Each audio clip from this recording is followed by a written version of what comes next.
భారత ప్రభుత్వం 1997లో నవరత్నం అనే స్టేటస్ను సృష్టించడం జరిగింది. అంటే 1997లో 9 ప్రభుత్వ రంగ సంస్థలకు నవరత్నం హోదా ఇవ్వటం జరిగింది.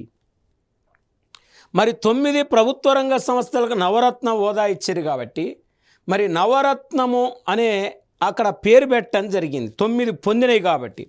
మరి ఇప్పుడు ప్రస్తుతం మనం నవరత్నాలను తీసుకుంటే ప్రస్తుతం నవరత్న కంపెనీలను మనం స్టడీ చేస్తే మనం జనరల్గా ఒకసారి అధ్యయనం చేస్తే మనకు 25 నవరత్న కంపెనీలు మనకు ప్రజెంటు 25 నవరత్న కంపెనీలు ఉన్నాయి.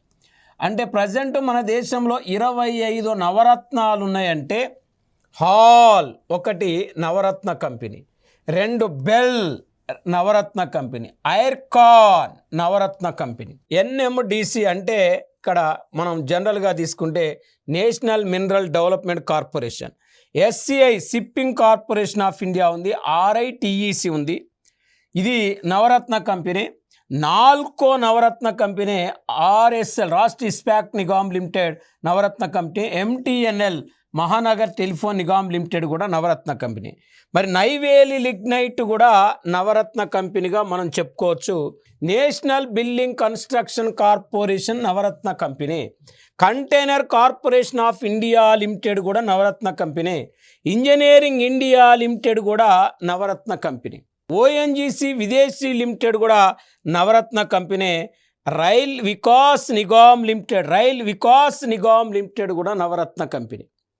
మరి ఇప్పుడు మనం జనరల్గా చూస్తే వీటిని నవరత్న కంపెనీలు అంటున్నాం. Rashtriya chemical fertilisers limited Navratna company, national fertiliser limited కూడా నవరత్న కంపెనీగా మనం చెప్పుకోవచ్చు.